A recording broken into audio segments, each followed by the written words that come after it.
Hi, everyone. Welcome back to the State Department. Who's back from the G20? All right, well, welcome back. Hope you had a good trip over there. I would like to welcome some students that we have in the back row. So again, keep it clean when we have guests. They're from Georgetown Day School. So welcome to the State Department. Great to have you here today, and they're studying international affairs. So thank you for coming. Got a few pieces of business to address first today, and the first is an announcement that we made over the weekend, but we're really pleased with it, so I wanted to highlight it for you again. We've talked a lot about the 4 famines in Africa, and so I wanted to tell you about a USAID big chunk of change that has gone to that effect. On Saturday, the United States announced nearly $639 million in additional humanitarian assistance to the millions of people affected by food insecurity and violence in South Sudan, Nigeria, Somalia, and also Yemen. With the new assistance, the United States is providing additional emergency food and nutrition assistance, life-saving medical care, improved sanitation, emergency shelter, and protection for civilians who have been affected by conflict, including those displaced internally and also refugees. The United States is also providing safe drinking water and supporting hygiene and health programs to treat and prevent disease outbreaks for all the 4 crises, including in Yemen, which is experiencing the world's largest cholera outbreak. The United States is the largest single donor of humanitarian assistance around the world. The aid we provide represents the best of America's generosity and its goodwill. Today marks, actually Sunday marked, the 2-year anniversary of the launch of China's government nationwide campaign of intimidation against defense lawyers and also rights defenders.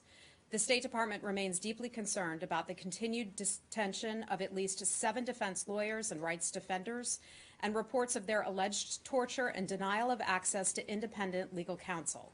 We urge the Chinese authorities to immediately release those still in detention and drop the charges, and also allow them to reunite with their families.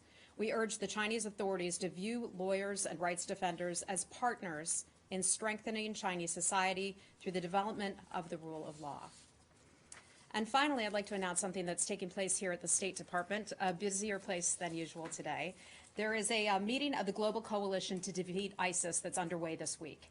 Today, members of the Global Coalition to Defeat ISIS are in Washington for the first of 3 days of meetings on the next phase of the campaign. The meetings come at a key moment in the fight against ISIS, just as Mosul has been liberated. The coalition's working groups on stabilization support, counterfinance, foreign terror fighters, and counter-messaging are convening to evaluate the progress and also discuss how to build upon momentum that are achieved in each of those areas. Tomorrow, representatives of the 72-member coalition will participate in a day of workshops to share the best practices to ensure that we maintain simultaneous pressure on ISIS across the globe. On Thursday, senior diplomats at the coalition's small group will meet to build on the work of the previous day's meetings. They'll also talk about future priorities, coordinate efforts to continue setting ISIS on an irreversible path to defeat. Just as ISIS is working to survive, we are dedicated and committed to defeating ISIS. And with that, I'll take your questions. Can we go to Qatar? Sure, let's start in Qatar. Hi. Can you update us on the latest efforts by Secretary Tillerson? And I know we saw the statement that was issued, and he basically said, quoted to have said, that the Qatari position is reasonable. Could you elaborate on that? So the Secretary was in, I'm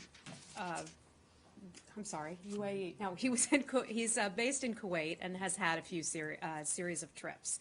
He went to Doha today to talk to the leaders there, and he will travel to Saudi Arabia tomorrow, and that's where he'll meet with the Saudis, the Emiratis, the Egyptians, and also the Bahraini officials. An important piece of news to announce is that we worked out an arrangement with the Qataris, separate from the Qatar feud, if you will. And this is something we're pretty proud of, and this is something that the President has made a major initiative of his that was worked out at the Riyadh conference. And that is the Qataris and the United States have signed a memo of understanding between the United States and Qatar on counterterrorism financing. So some of the details, I understand, are still being worked out at this hour. The Secretary was pleased to be able to announce that piece of work today. Do you see this as paving the way for Qatar to go back into the good stead of the other 4 countries that cut off relations with it? We certainly hope so.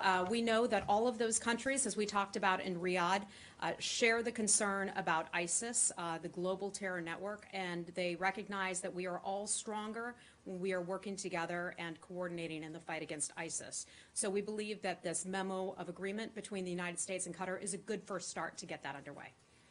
Initially in this, what we heard from the Saudis was kind of take it or leave it. Here are our demands. So how would you say that through the course of the Secretary's meetings, the willingness level has changed or hasn't among the other countries besides Qatar? So I know that the countries and the Secretary are committed to trying to work this through and come to a resolution. It's been more than a month now. We've continued to ask them to do that. I think those nations all understand the concern and the importance to work together to come to a resolution on this. And Tillerson's spokesperson during part of this trip had said, when he was talking to reporters, that there are no clean hands here. Was he talking about Saudi Arabia, or what? Can you clarify that? I think I know what you're referring to. I think when he referred to no clean hands, what he was talking about, and I wasn't there for this, but I think what he was talking about is that all parties can do a lot more to work together, that all of the nations have issues that they need to address and work together on, and I think that this new counterterrorism financing and funding initiative that the Secretary was able to announce today with the foreign minister of Qatar is a good first place to start. And when you said that some of those demands were just completely untenable, but some could be workable, can you give a little more detail on what he was talking about? So I'm not going to characterize any of the specific demands, but we know overall from taking a look at the initial lists and subsequent lists that some of things would be harder for certain nations to do than others. Some of them would frankly not be workable for some of those nations. I'm not going to point out the specifics. That's for each of those nations to look at and highlight themselves, but we're hoping that they will come to an agreement on this. Hi.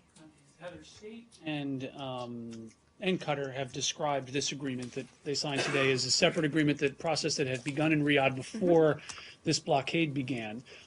But given that the most cited grievance that these countries have against Qatar has to do with terrorist financing, and this is a terrorist financing agreement, could you characterize this as linked or as a breakthrough to try to end this impasse? Well, I think to highlight that the United States and Qatar have this agreement on terror financing, it sends a really good message to all of the nations that, hey, look, we can get to this agreement on this. We can get to an agreement that terror financing is a major issue and a major concern. So I think that helps set a good example for the other nations that, you know, we hope that they will come to the table with this as well. And there's an expectation or a hope that Saudi Arabia, Bahrain, Egypt, these other nations will sign similar agreements with the United States? That I'm not sure. I wouldn't want to get ahead of the Secretary's discussions because he has a lot of meetings ahead of him and a lot of hard work ahead as well.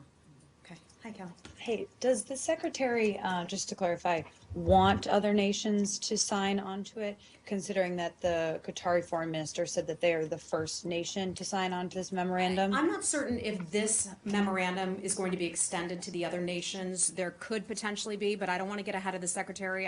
I suppose there could be separate memorandums that would come of these conversations. But again, I just don't want to get ahead of what those discussions might look like. And when will we be getting the details of what was in this memorandum? It seems like it's a bit unclear right now. Well, this is all fresh. It's all new.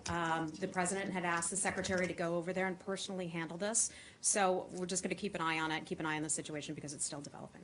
Okay. Anything else on Qatar? No, let's stay with Qatar. Are we done with Qatar? Yeah. Okay, let's move on. Hey, Josh, go ahead. Is there any clarity so far on the monitoring of the Syrian ceasefire? Obviously, Lavrov said yesterday that it was going to be done with the United States and Jordan from a center in Amman. Do you have any more details on that? Mr. Lavrov likes to talk a lot and get out ahead, I think, of some of the negotiations that are underway. That is all still being worked out. We are a little over 2 days into the ceasefire in that part of Syria. We're pleased with that. We think it's holding fairly well at this point in terms of who is doing what, when, where, how. Some of those details are still being worked out.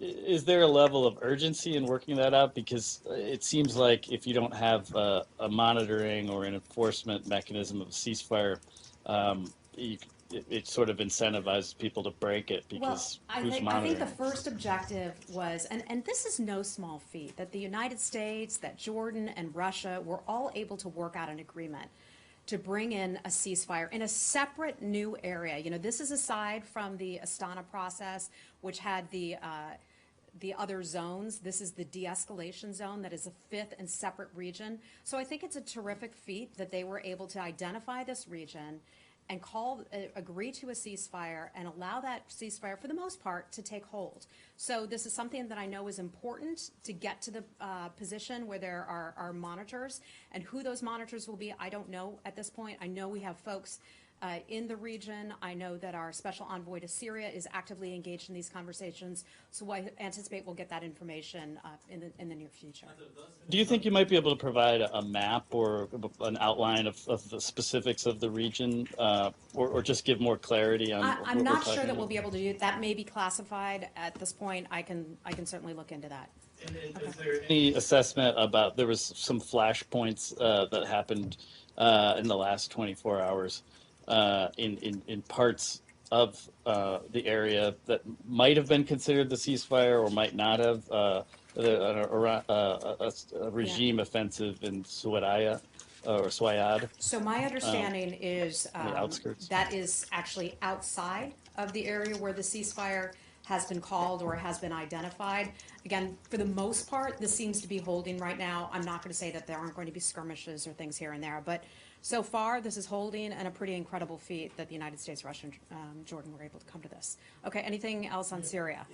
But Okay. a quick follow-up. Are you concerned that, this ceasefire would allow extremists, from ISIS, from other groups, especially Jabhat al-Nusra, to be funneled to make all the way up to Idlib, and even coming out of Mosul and Raqqa and going there where they are going to congregate? Is that still, I think- are these groups are still, free targets? They don't fall under the ceasefire?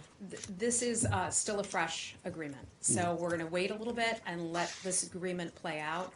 We have a lot of folks who are in the region, a lot of coalition partners who care about trying to keep this ceasefire holding at this point, and then we'll try to build on it from there. Thank you. Syria? Intentions here at this point, or would you say that the situation seems better than that this time? Well, I think the Secretary and the President have talked about our difficulties and our relationship with Russia, that we remain at a low point, but we're looking for areas of agreement.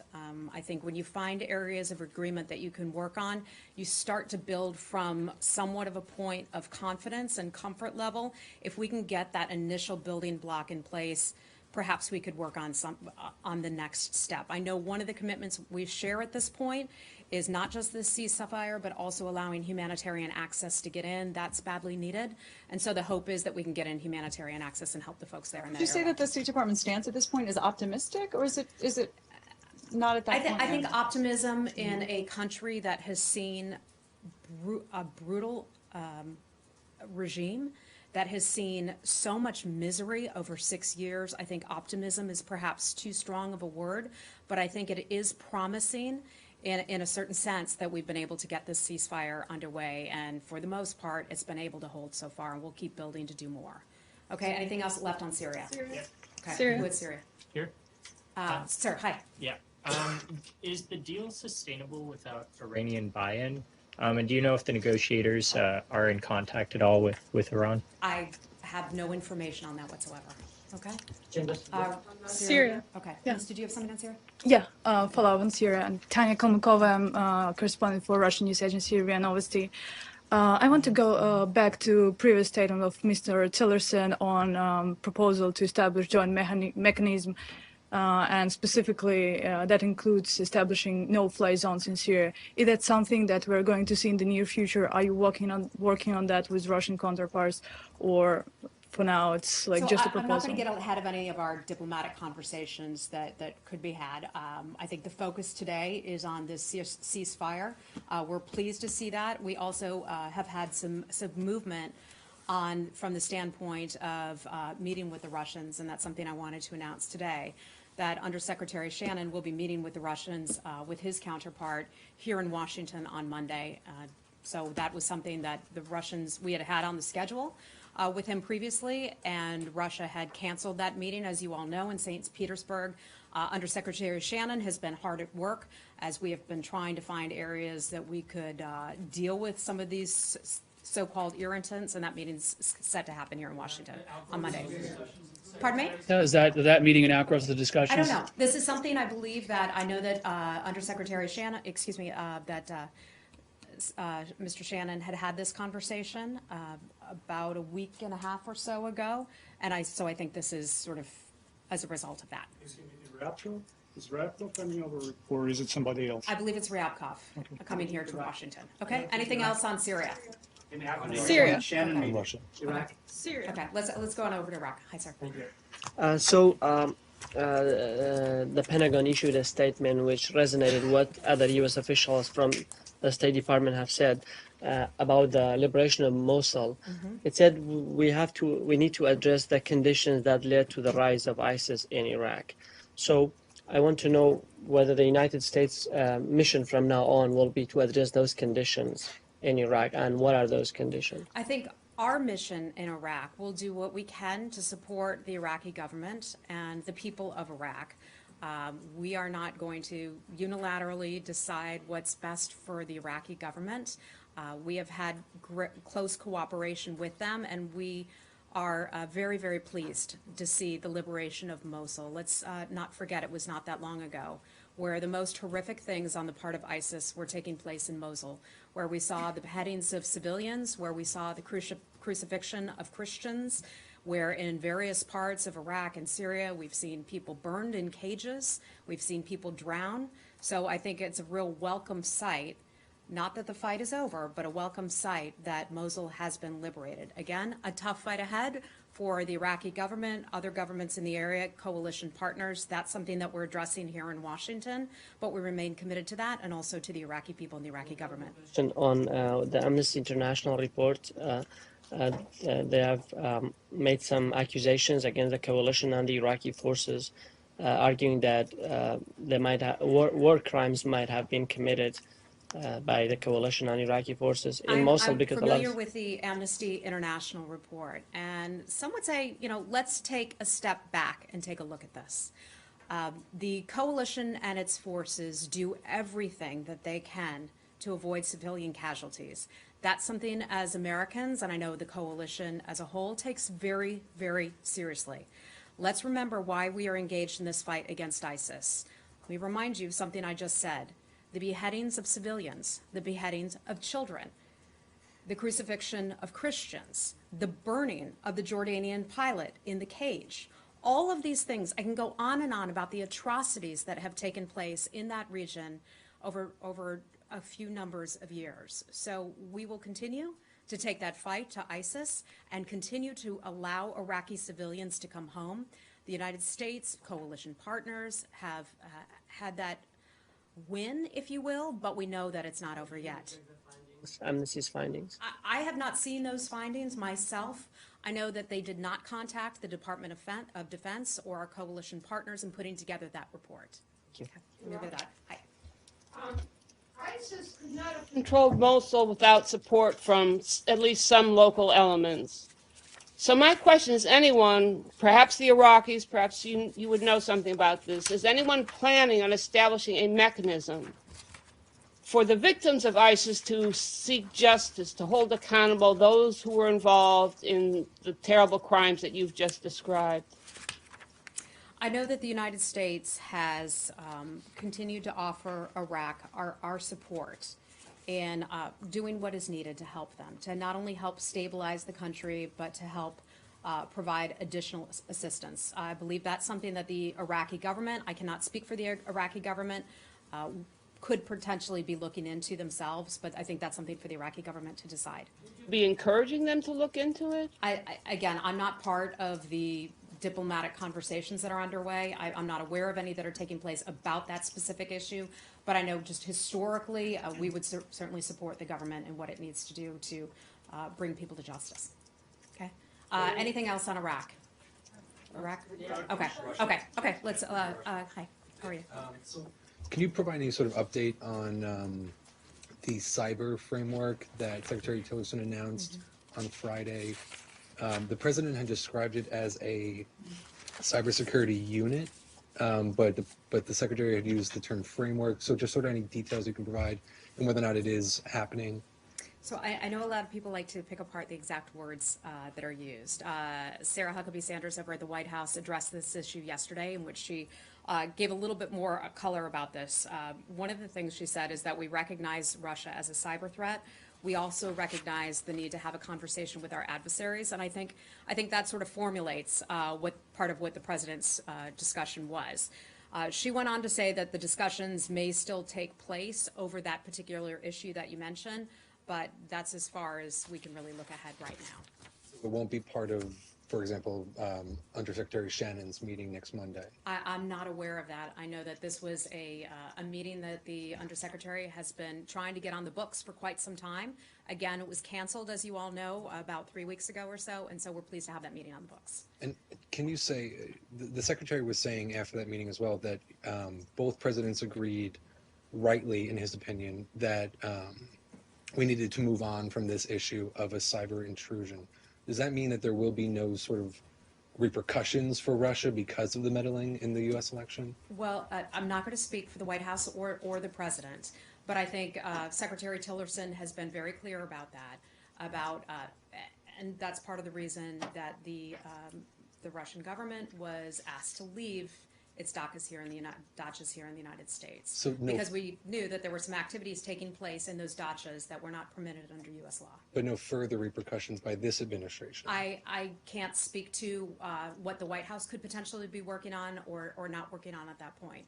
So any support for I know you don't want to comment on legislation, but the sanctions bill, I know at least one senior administration official had expressed support for it. Is that the position now in the State Department? Again, I don't know which particular member of Congress you're speaking about. No, it was, I believe, Mark Lauder with the White House had said the administration would support it. I see. Okay. Let me just refer you back to the White House on that one. Okay. Anything else? On that same issue? Okay. Different Go issue? ahead. Yes. Just a quick follow-up. I know, you must be so excited to talk about that. It's summertime, you want your place back on the Eastern Shore of Maryland, and New York is hot here in To be DC. completely honest with you, I don't want to touch that at all, but I have to. I'm afraid I have to. The Russians essentially warned that they are prepared to retaliate. They still view it as a tit-for-tat situation. 35 of Russian diplomats were thrown out last year. Those 2 dachas were shut down. So they're saying, you know, guys, we're basically at a deadline. You need to make a decision, and I think we're risking to go on a downward spiral again. Do you have a response to that? What was about a downward spiral? About what? Yes, because the Russians are threatening to take mirror I see what you mean. similar, Okay. you know, I think to retaliate. And I don't mean to be cute in saying this, but we're used to certain officials from the Russian government making a lot of comments. So I'm not going to comment on any or speculate on any specific Russian actions, any specific Russian threats. It's a hypothetical at this point. I just know that the Undersecretary is looking forward to sitting down with his counterpart, and we'll see where it goes from there. With that issue, the Russians have been making threats for, 2 months now about retaliating for the seizure of property. So to what extent was that discussed in the meeting with Putin?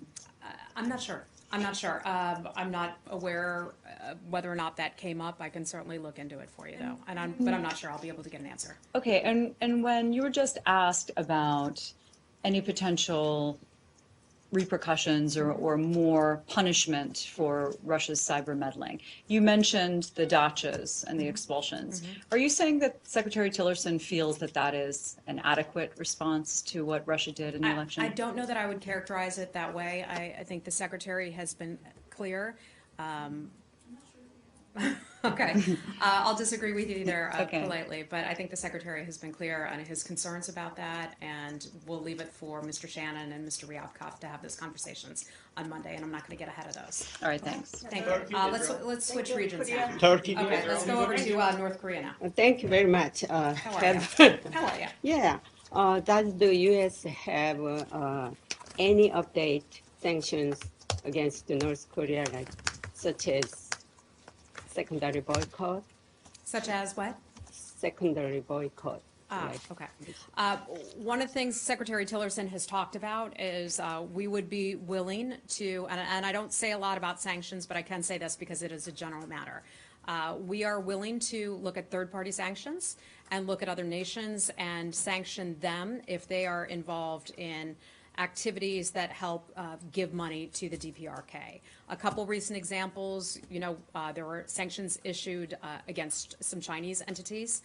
Last week, there were also some sanctions issued against, I believe it was a Russian corporation a week or 10 days ago or so. So the United States continues to look at those as ways to try to shut down the money that is illegally going to North Korea. That we firmly believe that goes to fund its illegal weapons programs and also and that. Information on the six-party representative talks in Singapore, U.S., South Korea, and Japan. We announced last week that our Ambassador Yoon was heading over there. I believe those talks are still underway at this point. I don't have any additional information for you at this time. Thank you. Okay. Okay. Anything else on Asia? Yes. Are you on Asia? Yes. Okay. Hi. Same topic. The U.S., there have been reports, is circulating a draft resolution at the UN Security Council for additional sanctions on the DPRK. Do you have an update on how those discussions are going? And also, was it discussed in the meeting with President Xi and President Trump? Okay. A couple of things. In terms of potential sanctions at the United Nations, I know that is something that is a hot topic. A lot of people are talking about that right now. The sanctions are, I know it's something that Ambassador Nikki Haley has touched on briefly about that. She has said any new potential sanctions or resolutions, I should say, should be proportionate to the new escalation that has been faced as a result of North Korea's actions. I hate to say this again, but I don't want to get ahead of some of those diplomatic conversations that are going to take place at the United Nations. We're going to be talking with the nations there and the members of the UN Security Council to see what is the best move yet. One thing I think is clear, and that is the world is very concerned about the escalation in terms of the threat that the DPRK faces, not just with regard to the region, but with regard to the world. And then also one more on Liu Xiaobo's condition. There have been reports that he's in critical condition. Are you concerned for his health, and also is the U.S. ready to accept him into the country to receive medical treatment? So Liu Xiaobo, we've been following that case very closely. You've heard me talk about it here for the past few weeks. We continue to call on the Chinese authorities for his full parole and also for the release of his wife.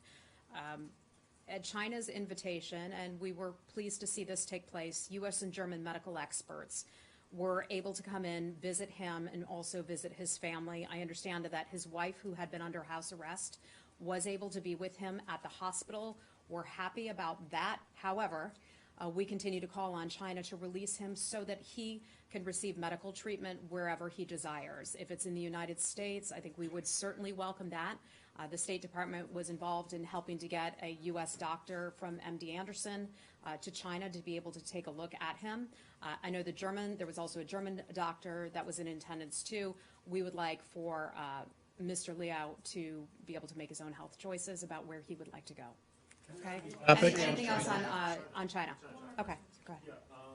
So I was wondering if you have a reaction to your counterpart at the Chinese Foreign Ministry, spokesperson Geng, rejected the idea that China has a responsibility for mitigating the North Korean nuclear crisis. Okay, I'm not aware of those comments, but I know that we have been very clear that China has a unique kind of leverage with North Korea. About 90% or so of the trade that North Korea does is done with China. We've continued to have conversations with Chinese government officials at all levels, at the highest levels, and we continue to say, thanks for what you've done, but we expect and we want you to do a whole lot more. So we'll continue to have those conversations. Great. And would you mind taking the question? So you actually have a chance to read through the statement that he made. Could you follow up? Could you follow up once you actually have a chance to look at the statement? Would you mind following up on that? Sorry, which statement? The Chinese spokesperson's statement. Okay, I Sure. mean, I can Well, certainly you said you haven't see had a what chance I to can look do, at but it, yeah. As I'm sure you've heard me here say, Yes. every statement that comes out from every person around the globe, well, whether it's a spokesperson or a foreign minister, I'm not going to comment on those things. Okay? All right. Anything left on China or DPRK? India. Okay. We'll go to India. Hi, sir. How are you? Thank you. Are you aware about do you know about the terrorist attack in Indian state of Jammu and Kashmir where 7 pilgrims were killed, shot dead by terrorists yesterday? That took place on July the 10th. Yeah. That is what you were referring to. Yes. And yes, we are aware of that. We're familiar with it. We consider it to have been a terrorist attack in the state of Jammu and Kashmir in which 7 religious pilgrims were killed. That's of great concern to us. These were civilians. They were killed as they were exercising their right to worship. And that is, in large part, what makes this so reprehensible. That is a great concern to us. Our thoughts and prayers go out to those people and to their families as well. Our prayers are with the victims and those who were injured. And do you know who were behind these attacks? The state police is saying Lashkar-e-Taiba from Pakistan were behind this Sir, attack. I'm not aware of who may have been responsible or may not have been responsible for that. Is there any cooperation between Indian and U.S. on this terrorist attack? I'm not aware of that. Thank you. Okay, thank you. Hi, sir. Thank you. This is Jahan Zaib Ali from Airway News TV, Pakistan. I just want to ask questions about some Afghanistan. As we all know that you are going to announce, the current administration is going to announce the new Afghan policy. So what kind of designation you are giving to the Afghan Taliban in that policy? Because the Obama administration, in this last 2 or 3 tenure, they stopped calling Afghan Taliban as terrorists. So what kind of designation you are giving to the Taliban in the new Afghan policy? Well, our Afghan policy review is still underway. That has not been announced just yet. So they are looking at our officials who are involved in that Afghan policy review, which goes from the State Department to the Department of Defense to the National Security Advisor and his team and plenty others I'm sure that I'm not mentioning right now. So that review is underway. That review continues. I'm not going to get ahead of what's in that review. We'll just have to wait and see what comes out. Terrorists or not, Afghan Taliban? Sir, we're going to wait for that review to take place, okay? Is there any update on kidnapped American citizens in Afghanistan? And who exactly are you referring to? Referring to, I don't understand what you're saying. Okay. So you asked me about who kidnapped? Yeah, American citizens kidnapped in Afghanistan. Is there any update on that? Let me get back with you on that. Let me see what I have, okay? I have a few more questions if you allow me. Pardon me, sir? Let me move on. We have a lot of other people, and so we've got a lot of questions, okay? Quick question on the Palestinian-Israeli issue, really Sure. quick. Today there was a high-level meeting in Jerusalem between Mr. Jason Greenblatt and the Palestinian chief negotiator, Saeb Erekat. And also present was Ambassador David Friedman, along with General Counsel Donald Bloom. Now, in the past, the meetings with the Palestinians did not include the American ambassador to Israel. It's been like a protocol. Has there been, in your view, a downgrading of your view of the Palestinian Authority, or is this just something because it has not been done since like the 90s? So I would say it's in fact the opposite, not a downgrading, but perhaps even an upgrading. Right. The fact that our U.S. ambassador would be included in this meeting and that the Palestinians, as I understand it, would welcome him into this meeting shows a step forward in terms of our cooperation. We're very pleased to have the ambassador's expertise in this, and I think it raises the level and indicates just how important it is for this administration to try to come to some sort of peace agreement. As I've said many times before, and I'll just throw this out one more time, we know that process is not going to be easy. We know the process is going to be difficult. We know that both sides are going to have to compromise, but I think this is a good step, and that we'll continue to have additional meetings.